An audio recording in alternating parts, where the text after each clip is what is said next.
Hello and welcome to the Overly Animated Podcast, where we take animation seriously. We provide fan-oriented and analytic discussions of a variety of animated shows, movies, and anime, including Steven Universe, Gravity Falls, and Rick and Morty. I'm Dylan Hysen, and today I'm joined by Sam Quattro. Hello. Today, Sam and I are going to be discussing the 2001 Studio Ghibli film From Up on Poppy Hill. Sam and I are continuing our rewatch of all the unpopular Ghibli films. It's a great way to get people into this podcast. I did one Miyazaki one with Mel, and we've done basically all the other ones. But we are doing a quote-unquote Miyazaki film today, Goro Miyazaki's From Up on Poppy Hill, yeah. And it's a Miyazaki, but not the Miyazaki. This one's pretty good too. We can discuss. He's only done 2 films, but from what we can, and his first one sucked. We could talk about Tales of Earthsea at some point. I am not the biggest detractor of that film. I think it's fine. This one is much better though, and we'll be discussing From Up on Poppy Hill today. Spoilers for the film throughout, of course. You can find all the information about this podcast at overlyanimated.com. So let's get right into it. Sam, tell me when you first watched From Up on Poppy Hill, and we both rewatched it this time. Sub or dubbed this time. What were your feelings originally? What are your feelings now? Okay, so originally I watched it sub. I remember I really liked it. I really liked the sea themes and I like the ocean. The ocean's cool. I like boats. I liked it thematically and aesthetically. Plot-wise, I don't really remember how I felt. I was it's a thing. Now, this time around, I watched it dubbed, which was, I tell you, it was a treat. Was it a treat in a good way or a bad way? A good way. We'll get into that later. G-Kids did this dub. This was post Disney's reign. Yeah. Yeah. So the dub was it's a dub. Who cares? It happened, and I didn't really like it as much this time around. I don't know, just we can get into why, I guess. Yeah. This isn't the most critically acclaimed of Ghibli's films, although it has probably positive reception. Yeah, so I have not seen the dub of this. I watched it originally subbed. Probably watched it again, and this was the 3rd time. And I watched it subbed every time. This time I watched it in stunning 1080p. Wow. And this movie is gorgeous. I'm in love with this film. We can talk about specifics, why and stuff, but this is one of my favorite films of all time, I think. And it's not I'm not going to say it's one of the best ones, but just one of my personal favorites. It's just personal fave. Yeah, it just resonates with me a lot. And it might, on this rewatch, I was just so blown away. It might even be my absolute favorite. It's in contention for that. And what's interesting is that the reasons that I'm so in love with this film are, unlike every other film I like, are not plot-specific reasons. What I love about this is everything, other than the plot. I also like the plot. I think it's fine. But what stands out to me is the visuals, the soundtrack, the setting and the basically the overall aesthetic of the film. This is perfect for me, really. This is my favorite soundtrack of all time. I listen to it. I honestly just constantly listen to it. Kind of, it's weird. It's a good soundtrack. It's weird because it's 60s Japanese themed music, but this is my default. This is one of my default listening things. And you can pull it up. The intro song I have 50 plays on, and it's one of my all-time favorites. And this soundtrack also has Ue o Mite Haruko, the classic 60s Japanese song, and just used twice here and to brilliant effect. I love the romance in this film. I love the main character, and I kind of just love everything about it. I would highly recommend it. Is this film really 90 minutes? Yeah. It feels like an hour longer than that, because it's very, very slow, but I like that. Okay. I was surprised it was this short. If you hear that and you think that you might not like that, a 90-minute film that seems like it's 3 hours, then this might not be for you, but it's just, I just very, very much love it. And yeah, I think the thing we're going to kind of compare this to is Only Yesterday. Yeah, that's what I was thinking. It's a very similar film. Sam and I already did a retrospective on. You can check that out. It's that's a Takahata film. It's a Goro Miyazaki film, this one. And the similarity is that these are both kind of coming-of-age films in 60s rural-ish Japan. Yeah. They're just very, very similar. I would say this one is less... it's more of like a romance film than a character-specific coming-of-age film. Yeah. I mean, I think that's like the driving point of the plot. Yeah. I mean, I also don't think this film is like purely a romance film. I kind of think it's about nothing. It is about nothing. Yeah. It's nothing happens. Well, things do happen. Like it has two concrete plot arcs going on. Yeah. But like, neither of them are like that important. It's like, who cares? I mean, I do care about the main romance, but at the same time, there's not, the way the plot is structured, there's not a lot of suspense. It gives like the reveals away both times earlier than the climax like of the plot. And with the other plot, like school clubhouse, it's going to be saved, like obviously. Like So there's no suspense there either. So this is very like a chill film. Like there's no suspense really. There's drama, but it's like very palatable, I would say. So yeah, I don't know. I think I'm unlike every other film, like I said, because my enjoyment of this doesn't come from the plot. I'm going to bury the plot for a little bit. We talked about the two plot arcs there. And I just want to get into like the visuals of this. Because I don't know, artistically it's like a lot of sea like themes and like imagery and stuff like that, typical for Ghibli, but more of Miyazaki. So it's interesting to see that that's passed down to Goro. I wonder if those are his interests or if it's just kind of inherent in the source material, right? This is based off of like an 80s manga. Yeah. Yeah, but it's not like a well-known one. And it also seems like they kind of age the main character. I don't know, I'm looking at like the poster. All the original art seems like she's much younger and stuff like that. But yeah, I don't know. Do you have any comments on how this film acts visually? I like the sea. I like the ocean. It's nice. It's very, very nautical. I don't know. I like it. I think that's like one of the main reasons why I wanted to watch this film in the first place. Yeah. Because I was going through like a really big ocean phase of my life, even though like I hadn't been to the ocean in years at that point. But yeah, I definitely think it works. It's definitely like a driving force. Like it's almost like a plot thread. No, not like a plot thread. It's like a character in and of itself. The ocean. I don't know. I'm just rambling. Well, no, it's just a big part of the movie, and it's everything kind of resolves around their main character Umi's dad being a former sea captain, and the flags that she raises. It's just I feel like artistic design is just a very big part of the film. Whether it's the flags, the house the boarding house she lives in. The rural town she's at, the clubhouse especially, in her school, and when they go into Tokyo too, 60s Tokyo, very distinctive. And to me, this film looks like a hand-drawn film in an era of computer generation, even more so than a lot of like recently when Marnie was there. Like this film seems more hand-drawn to me even than Marnie, which also is kind of visually stunning, like in a similar way. Yeah, I agree. And it's just, I just really love a lot of that. And I would really recommend watching this in like full HD. It really stands out to me. Okay, let's talk soundtrack and stuff, because I don't know, I'm just irrationally in love with the soundtrack. The soundtrack's by Satoshi Takabe. I don't know if he's done other Ghibli ones. I think he's done other Ghibli ones. I'm not sure about this. The introductory song, I love how the movie starts out. It just starts immediately with the dun dun dun dun dun dun dun. Yeah, Yoake Asognan no Uta.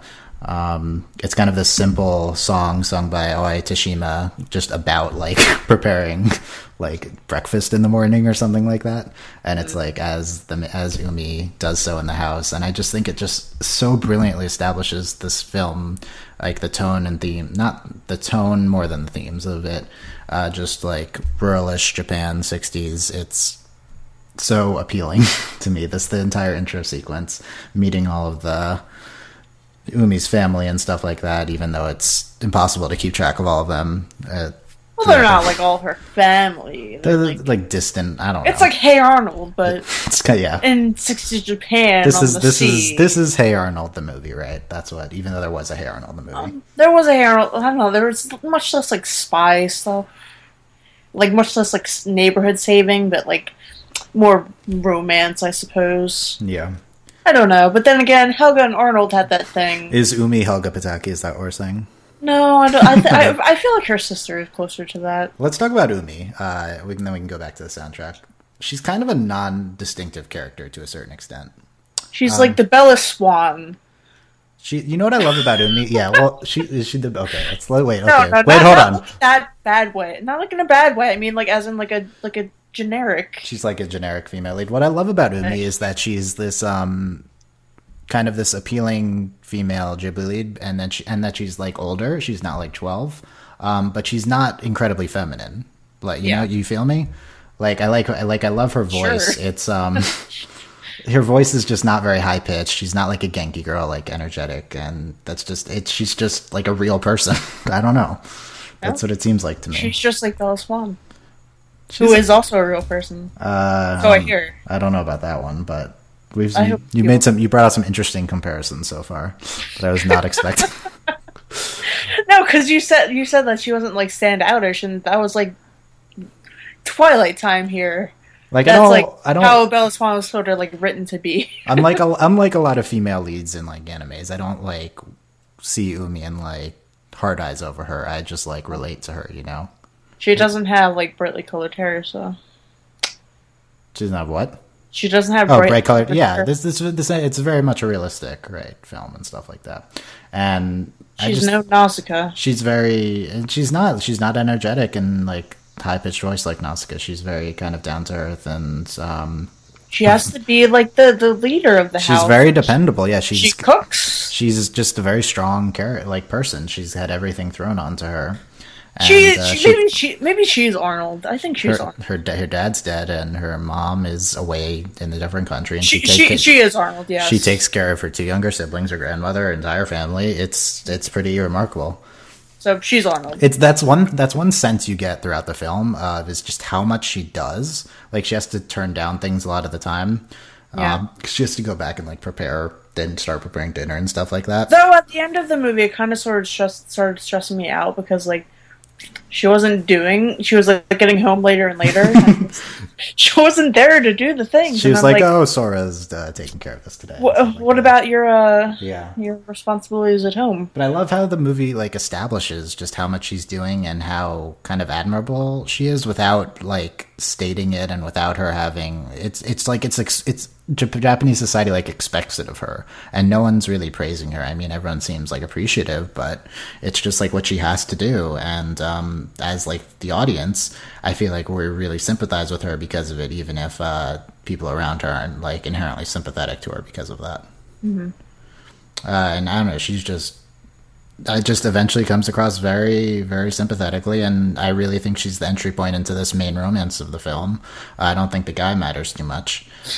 He's I mean, we can talk his character in a second, but he's not the reason that you care about this main romance. You just want Umi to be happy and stuff, even if it's with functioning within 60s Japan, even if it's with her grandmother telling her, "I hope you meet somebody to replace your dad to take care of you like a husband." That scene stuck out to me this time. Like it's I don't know, just that must have gotten removed in dub since I don't remember that. Yeah, there's a lot of things I wonder how the dub approaches. I'm glad at least it preserved the Japanese songs, but I don't know. It's the culture of 60s Japan comes across very, very well. It's you get the kind of a little bit of the sexism, but it's still very appealing, which is kind of current Japanese culture too. And Umi functions pretty freely, I would say, despite her responsibilities. But at the same time, she's still pretty restricted. It's not like she does that much. Let's talk other characters. So the guy, Shun. He's a guy. Here's how I describe Shun. I don't know if you'll agree with this, but Shun is like the frat bro of Japan. But frat bro. But because it's Japan, he's like much tamer than like he's like the bad like the school like the bad boy at the school, except he's like except to us, he like doesn't seem like that. He seems like a normal, if not well behaving guy, right? What are other like famous bad boy archetypes? I mean, James Dean or Rebel Without a Cause? I don't know if he's James Dean, but there's like a delinquent archetype in anime. And he's certainly not that, but I don't think, but that's always kind of unrealistic and wouldn't be 60s. Like, I mean, his establishing. He's like Tommy Pickles almost. What is with these references? I don't know. I was just thinking about it, but like Tommy Pickles, he's like a doer, and like he doesn't have like any. I don't know. I don't know what I'm trying to say. Think about it. But I'll think about it. His establishing kind of moments are him jumping off the upper floors of the building, school. I don't think it's the clubhouse. I think it's the school, and then into the pool to try to impress Umi. And also him writing the poem too. Did he do that to do that, or did he do it to like advertise the saving of the clubhouse? I think it was the clubhouse. I don't know. I don't remember anything. And then like he accidentally impressed Umi at the same time. See, I always thought that it was him intentionally doing it for that, because before this happens, we get the establishing shot of the newspaper, and it's apparent that he wrote it. We figured that out before. Who knows? I don't know, but so that's kind of what we're going on. He kind of does not like impulsive things, but he's kind of takes charge sometimes. To me, kind of in spite of everything, Shun comes off as very sympathetic, which is interesting. Like, I don't think he ever takes any morally bad actions. I feel like you kind of like how passionate he is about the saving the thing, even if the audience doesn't really care that much about saving the clubhouse, the Latin Quarter. And you know who he is? He's like the guy in like the romantic comedy. He's like, I don't know if Mark Ruffalo and maybe that one movie. He's more sympathetic than like a normal male lead in a romance, I think. Just like Kevin, that's what to me at least. I feel like you have no opinions on Shun. I don't. He's a teenage boy. Yeah. Okay. Here's what I'd say. Shun is not a blank boy, like a F boy, right? I would not describe. I wouldn't describe him as that. So that's like he's sympathetic because he's not that. Okay. There you go. I mean, of course he's a teenage boy, but I don't think he does anything to piss me off. And I also like how he's kind of emotionally forthcoming. Like, he's not the brooding male lead either. He's just very. He's very average. He's very average, but he's also very apparent with his feelings for Umi and just generally with his feelings too. I don't feel any which way about him. Well, yeah, I mean, I do think Umi is the entry point into the romance, but I also think they do a good job characterizing him. It's funny that you said that, like, she's the entry point and she's like really what makes you care about this romance, when I just don't care at all. Well, I mean, I'm not here for that. You're not here for that. You're here for the. I mean, me too. I'm also not here for that, but I also did love it, especially this viewing. Let's talk. Shiro, the wingman. The wingman, the other male lead, the stereotypical glasses-laden, I don't know if that's proper usage, laden friend of the main character. Always happens in animes. I'm like getting really sick of that. Yeah, it's a bad trope. Because Dylan made me play this VN, this visual novel, called Danganronpa, right? And there's a character who's like that. Oh, you're talking about Danganronpa. I thought you were talking about a different one. Okay. You also, like, out on... I don't really like, what's his face? Yeah, but I don't think he's like, Sam, the glasses, that guy. The business He's not, guy. But, like... Like, that guy's... to me, Shiro, first of all, here's what I'd say about you. He's such a bro. Like, almost every action he takes in this film is to, like, set up Shun with Umi, except it's, like, not... like obvious, right? He's just being a lot of subtle. Like, the first thing he does, like, you meet him when they go up into when Umi takes her sister Sora into the clubhouse to get his autograph, right? To get Shun's autograph. And then Shiro kind of is like, oh, Miss I don't know, because Matsuzaki or something, let me walk you out so that they can have a long time. But he doesn't say that last part, right? Yeah. Yeah. So, speaking of Sora. By the way, Sora is incredibly adorable. Do you like Sora? Uh, Yeah, that's I don't that's really about care. right. You know, in the dub, she's voiced by Clove in the Hunger Games, who tried to kill Yeah, us. yeah. Isabel Furman, I think. I thought it was Yeah. Kieran, your girl, Janora. Janora, Kiernan Shipka. Yeah, no, it's Yes. not her. No, I thought it was her because it sounded like her, but it wasn't. Anyway, I don't know. I think Sora's really sympathetic. She's like the more girly girl, younger sister. yeah, I don't. Her introduction is like taking 20 minutes to getting her hair ready, but she's really cute, and Yeah, you would like her. I mean, she comes across as, I mean, That's your kind of character. yeah, I mean, she's slightly, I mean, I think she comes across slightly selfish, but she does ultimately like cover for Umi at home one time and is generally sympathetic. But the big question is, what do you think of the possible Shiro and Sora romance that this film hints at? You know what? Did you get that impression at all? I did, Does it? and I was like, okay, So the question, double wedding. the big double. I agree, double wedding, dude. Yeah, let's do it.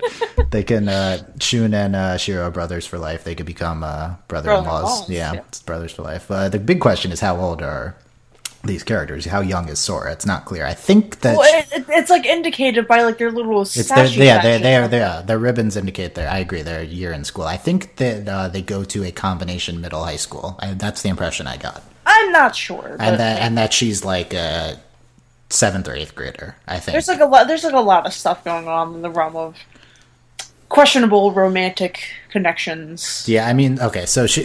In this film. If I don't know if it is, I feel like combination middle high school doesn't make as much sense in Japan because high school is more of college in Japan. Also, high school in Japan is 10th, 11th, 12th. The 9th is part of middle school. I don't know. I feel like they're close in age because remember that like family portrait, John?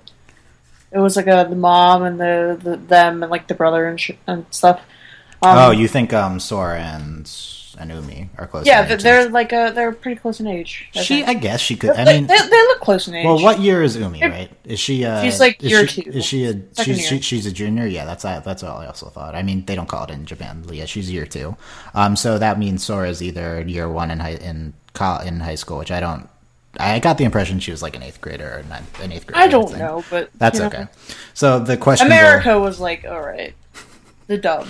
The dub that was done in America that I'm talking. America? This is one reason not to watch dubs of slice of life films in Japan because it's hard enough to understand the I feel like it was pretty school system of.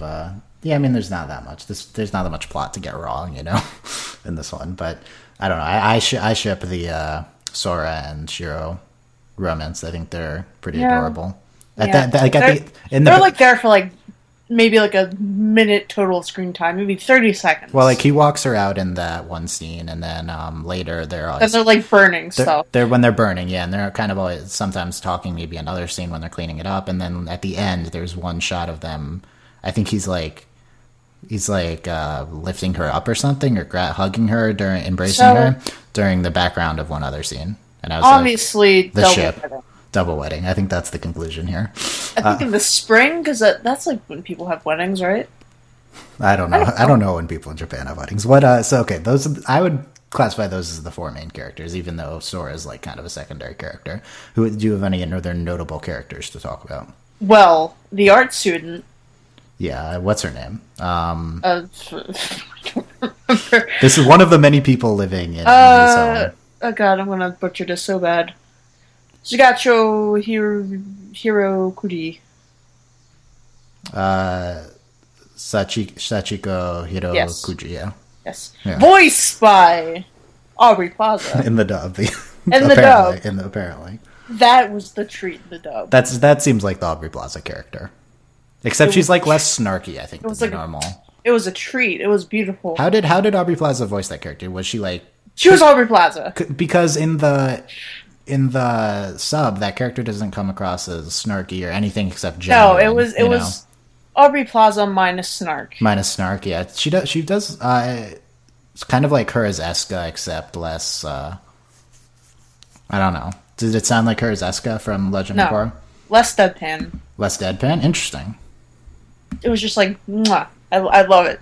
I love Aubrey Plaza. That character's kind of a non-presence, except she draws like the final. She makes an amazing painting, and it's beautiful. And after I saw this movie the first time, I wanted to like make something like that. I love her paintings that they just really fit in with the aesthetic of the hand drawing aesthetic of the film. Yeah, it's the type of thing I love about it. What other characters stand out? What do you think? How about their mom, who comes back towards the end of it? She is voiced by Jamie Lee Curtis. Fun fact. Mom seems cool. Yeah, she was a mom. I don't know. What about Grandma? Grandma seems cool. Grandma's like not there. She's there for like 2 scenes. Yeah. Voiced by Gillian Anderson. She was what's her face in X-Files. Gillian Anderson is not old enough to be.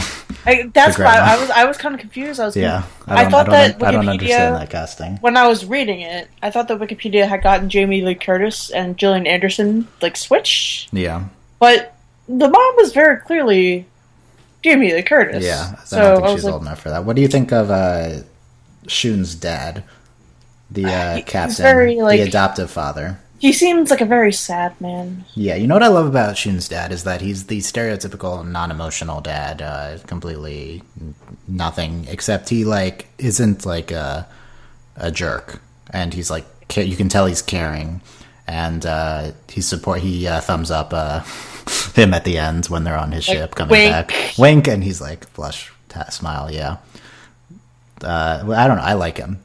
What I love, like one of the things about this film, like usually male characters in general in these type of films not super sympathetic to me.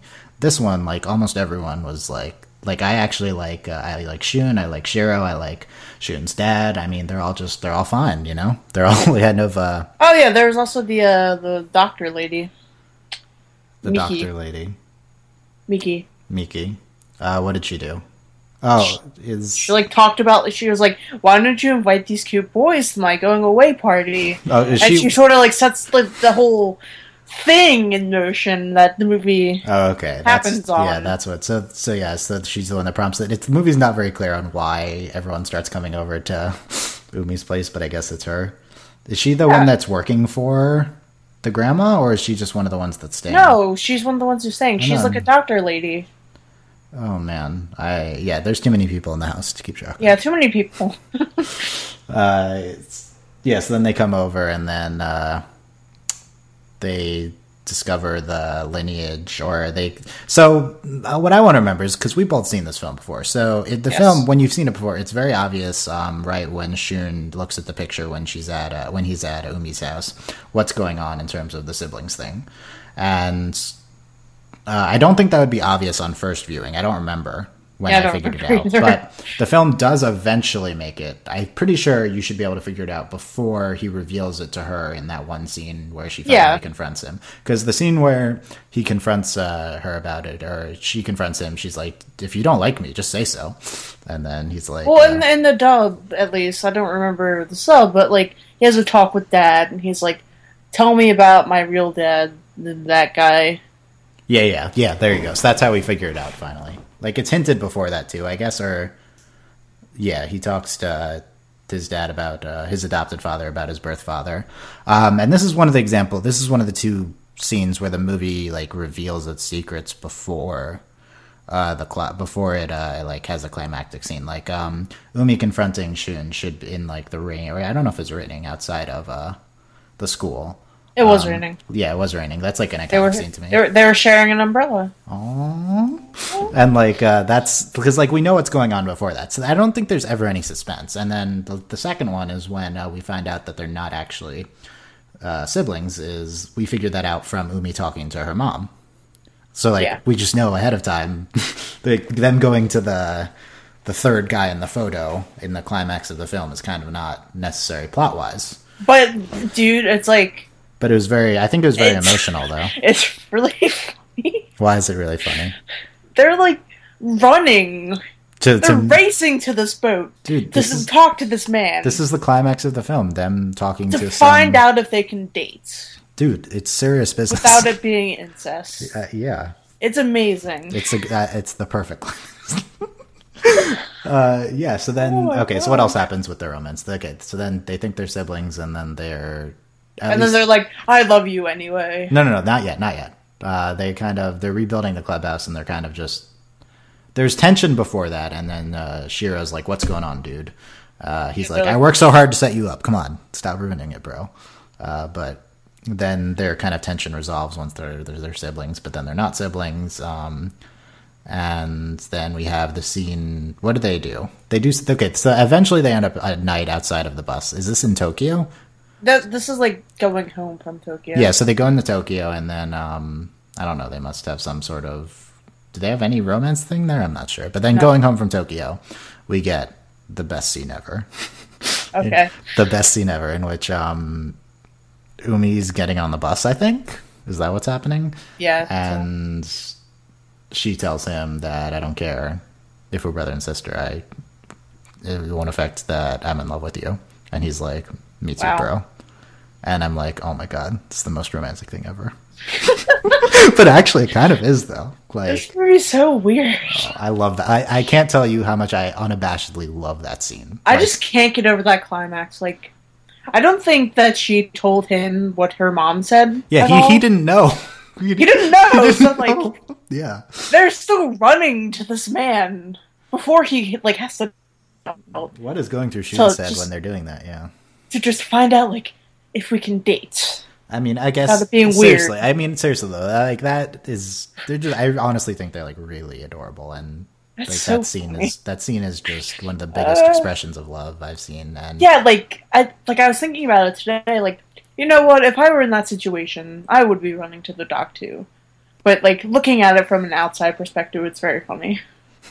No, this viewing, I was totally on board. I was totally invested, and it's just this is. I think this is one of my favorite movie romances.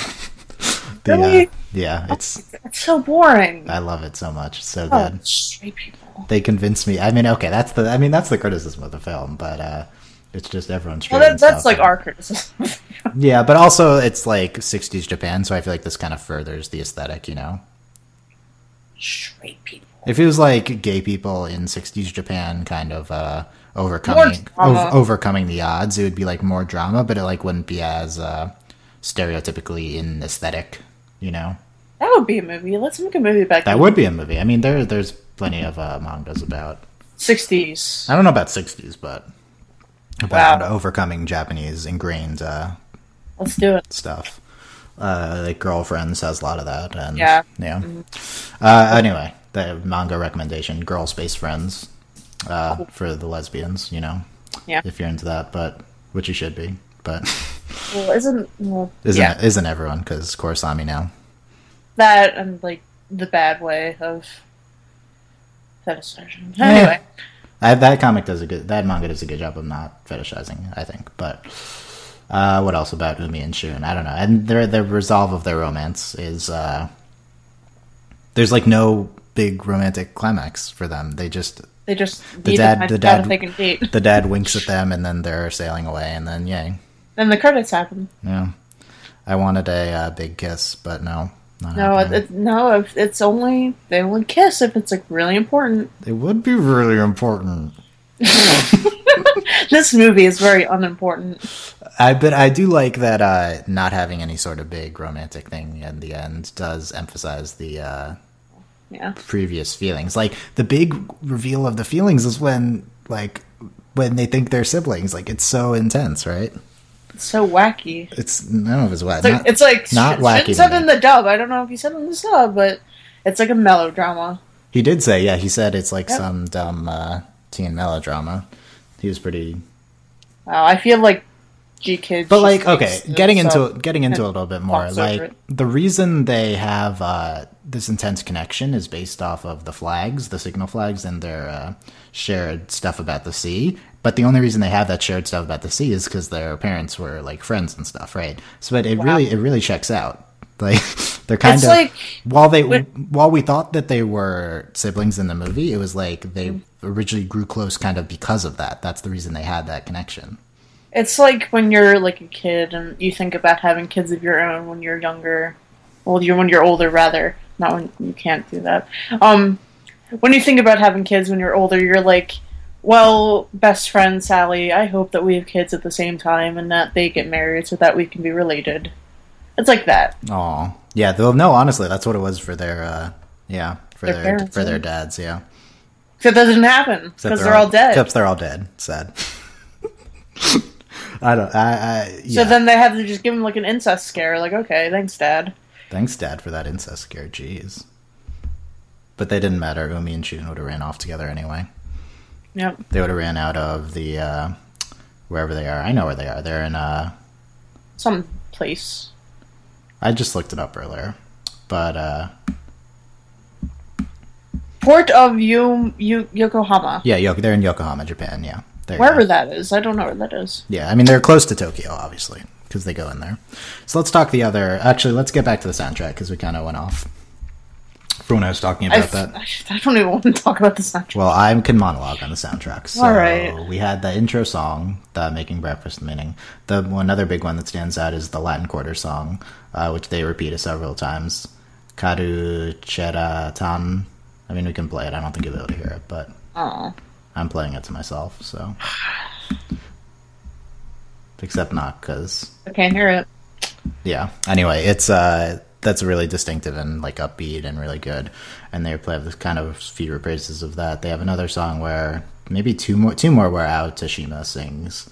One in the middle, one in the ends. They have two uses of Oeo Mite Aruko, which is a classic 60s Japanese song. It's the only foreign song to ever kind of chart in the U.S. Billboard charts. Good. It's popular here, big in the 60s in the U.S. and you Japan. Forget about the Macarena, Dylan. I think that's English. I don't know. That charted. I don't. It's not. It's Spanish. I don't think that charted on whatever chart this was, I guess. But it was in Mad Men too, the song, because it's 60s. Just look up the VH1 100 Greatest One Hit Wonders and talk to me later. No, I will not do that. But Mite Aruko, it plays in the beginning when she's going down the hill, I think, at some point.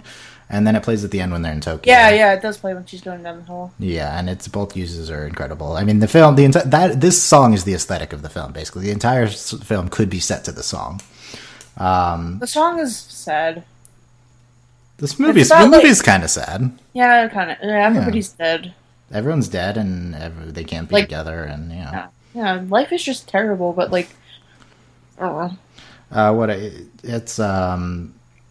What other things I love about the soundtrack, and there's just a lot of. I mean, there's like 10 ones I have 5-starred on here, and they're all wonderful. And I love that the film is not afraid to like blast the soundtrack kind of at parts and kind of do it abruptly. I don't know. I noticed that at one point, like we go right into songs pretty abruptly, and I don't know, I think it works and stuff. I'm just very hyper aware of the soundtrack too. It was really weird watching this film again, having listened to the soundtrack many times, because it just goes in order of the soundtrack, and it's like, oh, I know what song's coming up next, because I have heard that many times on soundtracks. I guess that's what it's like for people that frequently listen to movie soundtracks.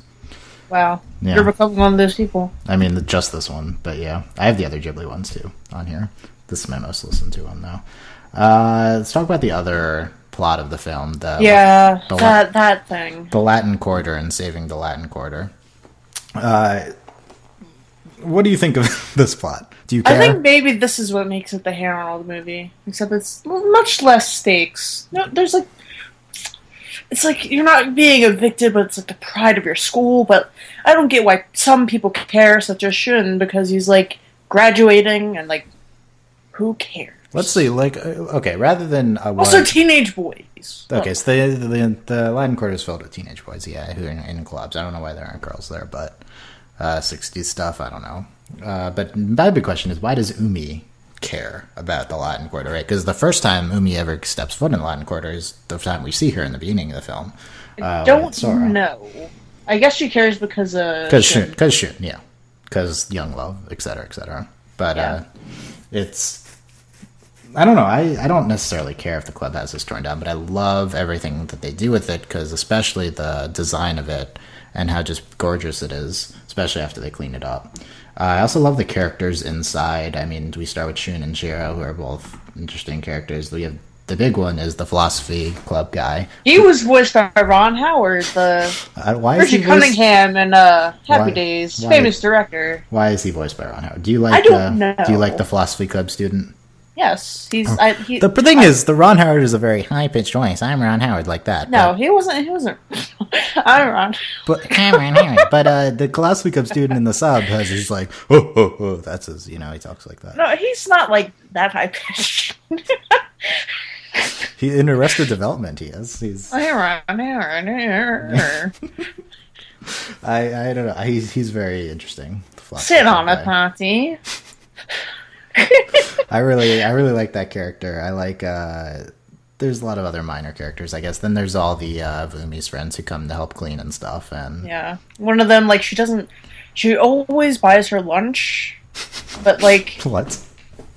No, like they were talking, this was a scene. Like what? She always they were waiting to start eating because like she was buying her lunch and they were like talking about it's like I don't have time to make my lunch, Numi, because, like, I'm busy. And Numi was like, well, you should just hand make your lunch yourself if you don't want to wait. I don't remember this. It happened right before Shun was, like, on the roof. Okay. Oh, it's in the beginning, yeah. I think I know what you're talking about. I'm not crazy. The only one that I remember is one of the friends who's the, I forgot what it's called, the wall... paints. What's the? I forgot what the scaffolding. Oh, the plaster. The plaster's daughter who shows the drywall. Yeah, he shows the philosophy club guy how to do it, and then they're like flirting the entire movie in the background. Yep. Do you ship them? I don't know. It's like there's this new anime. I keep wanting to watch it, but I just keep forgetting. It's like that. The philosophy club leader. Like, you know how he looks. That's like a archetype. Yeah, he's very archetypal, yeah. And it's like, there's this... He's like a character in this one anime that I keep forgetting to watch. I can't remember the name of. It's... I don't know. Mm-hmm. Anyway, it's... Yeah. I don't know. Ron Howard. Ron Howard. Ron Howard, yeah. He's... I like all the stuff that happens with them. I like the... she, like, makes the stencil for the... printer for like the newspaper, very 60s, no technology to do that, and I don't know what else happens in the Latin Quarter. They go to save it, of course, with the chairman. What do you think of the chairman? He's like a not creepy old man. He's a little creepy. You know why he's creepy is because he always talks to me. Yeah, I don't know. I was like, this, like, setting off my creeper vibes, but he didn't seem creepy. Like, I mean, he's not like, I feel like he's like creepy, but not malintentioned. Yeah, yeah. It's like, why does he want to talk to me? Because she's like pretty, but I don't know. Maybe I just like don't see things that happen in my life to be creepy. To me, I feel like every time I've watched this, I've gotten the impression that he's like kind of creeping on me, but he's not looking to do anything, so I don't know, whatever. Just randomly creepy old man. Head of the company. Chairman. Whoever he does. His voice in Japanese is very distinctive. Who is he in the English? He is Beau Bridges. Whoever that is. Who is that? He's Beau Bridges. Jeff Bridges' brother, I think. That's specific. Yeah, I mean, isn't he? Right? Is he Jeff Bridges' brother? I don't even know. I think. Yeah, he is Jeff Bridges' brother, yeah. What does he do? He's an actor. Yeah, but what does he do? But he's been in something recently that you would know. Let me check. I don't see anything. Oh, no. Just a lot of... This is one of his more recent credits, actually. That's interesting. He was a guy in the agency, whatever he was in The Millers.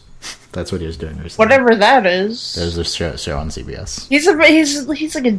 I don't know. I don't want to say D-list because that's kind of rude. I think he's like C-list. Yeah. Yeah, he's been nominated for some Golden Globes. Yeah, he's a name. You should know Beau Bridges, bro.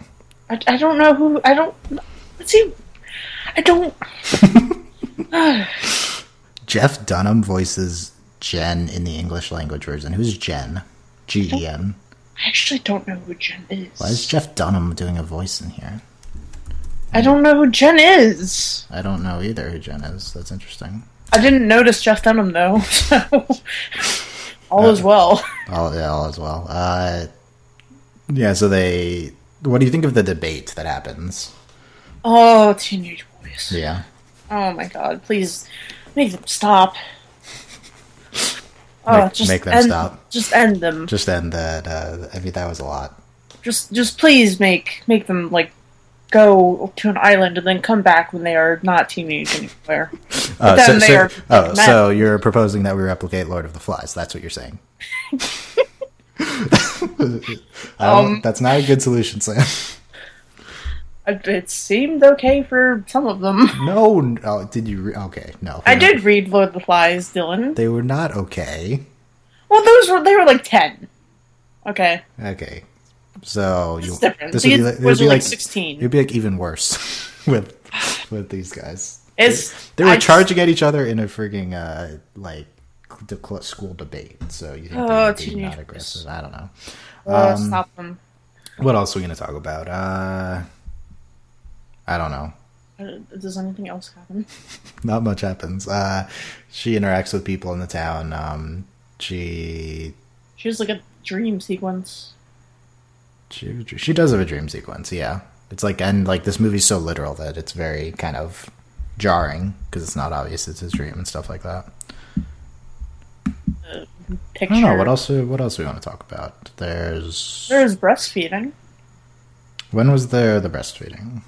When what's his face dad gives Shun to other dad. Okay. Oh yeah. She was like he latched on to and me right away, that was in the dub, and like good. That makes me feel hopeful about the princess. Princess Kaguya, yeah. Kaguya. We talked about that in that podcast. Yeah, so whenever I see the dub for that, I'll get back to you. Okay. Get back to me on that. I won't. You won't? That's disappointing. Oh, we should talk about how... Well, no, we shouldn't. It's, like, dumb. What? It's, like, the similarities to Marnie. What similarities to Marnie? Incest. Yeah. Also, there's sort of, like, a water thing in Marnie. I mean, I don't think either of these films are, like... Also, nothing really happens in Marnie either. Yeah, nothing happens in either of them. So, there is Japanese tropes of incest and stuff in animes, but that's not what this is doing, I don't think. I also should say that there's not... I mean, as obvious by me loving that's one scene in the romance, I don't find this type of thing morally objectionable, and I feel like there's a societal bias against that is not based off of moral logics. But that being said, there's still the stigma, right, in Japan, which is why they're like, we need to not do anything and stuff like that and make it obvious. When Shootin tells her that. It's just kind of the source of conflict for the film. Yeah. And it's not gay for grandma. I do like how the film, as someone who does not find this morally objectionable, not only do I not find it, I don't think it is, period. I like that this film approaches it in a non-judgmental way. And even though we get the non-blood related ending, which in anime terms is frowned upon by otaku, it's like the cop-out ending. God. Even though we get that ending, it's treated...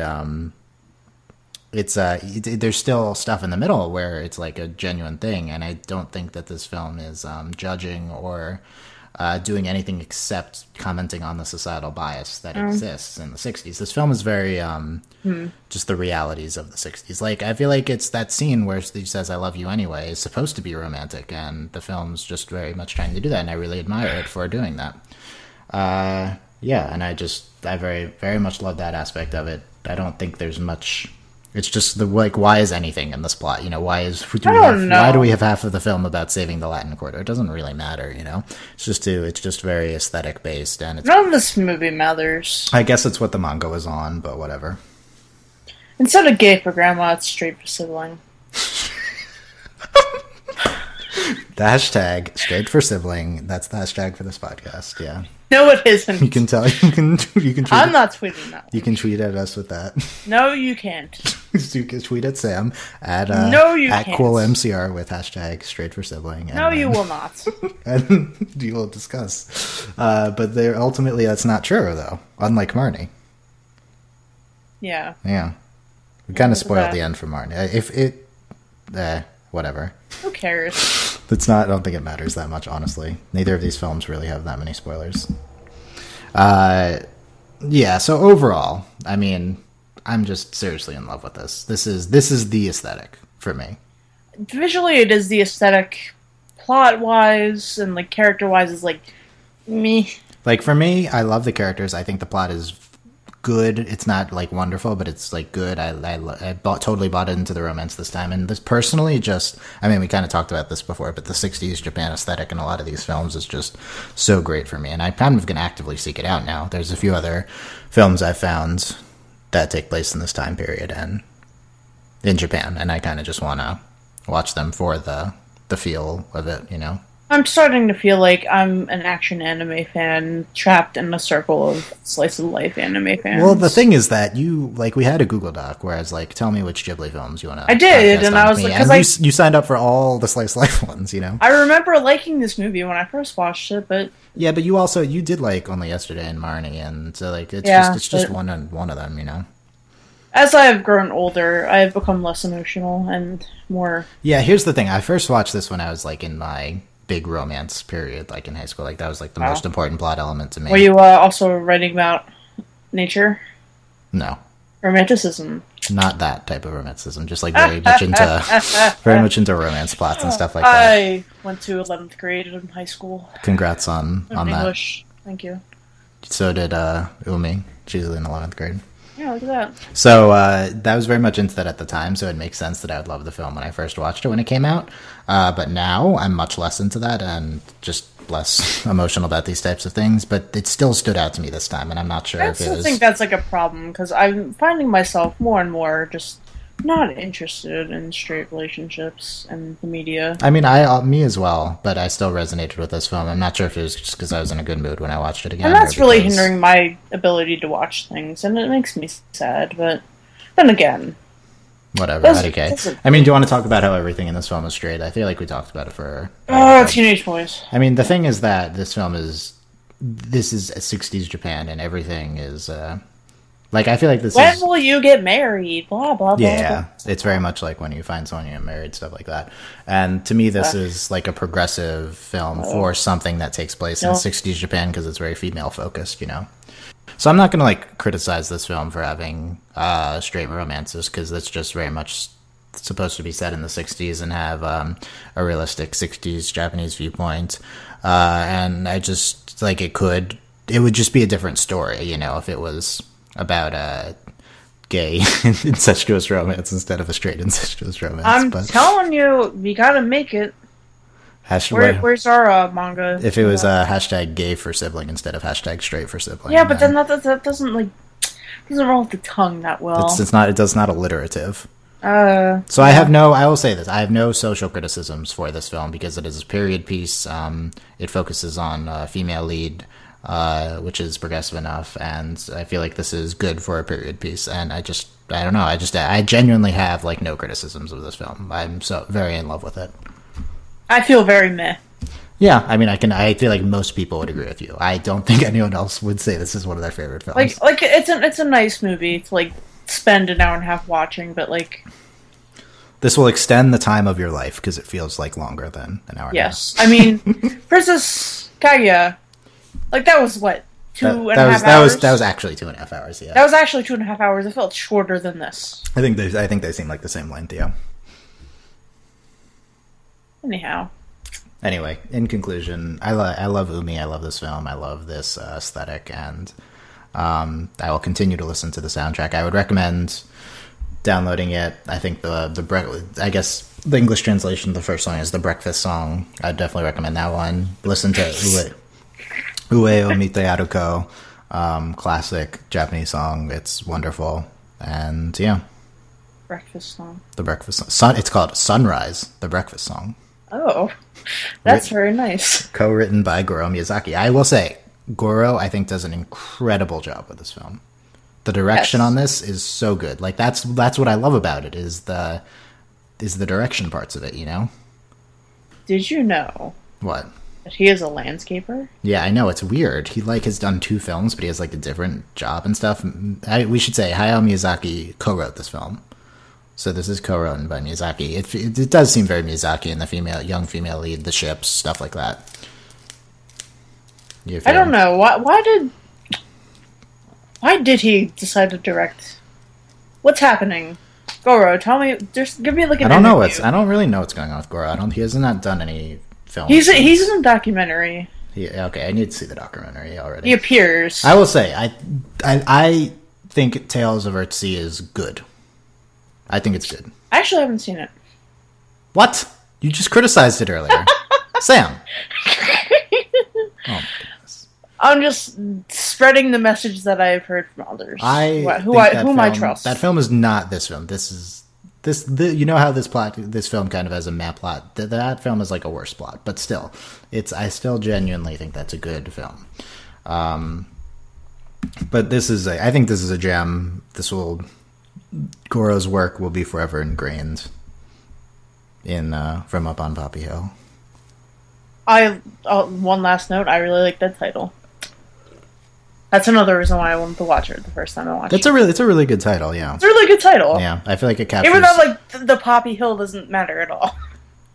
In Japanese, the literal translation is From Koklat Hill, so it's the same thing, basically, yeah. From Up on Poppy Hill. From Up on Poppy Hill. I think it very accurately captures the aesthetic here. Yes. Yes, okay. Any last thoughts on Poppy Hill? No. I would highly recommend, I would say, one of my top Ghibli films of all time in general. We'll rewatch it again soon. If you're going to watch, I would recommend watching this subbed in 1080p. There is a 6 gigabyte version on Nya, and it is pretty stunning quality. You still shouldn't say that. Well, this fine. And buy it on iTunes. It's probably there. I wonder if it is. I don't know. Look it up.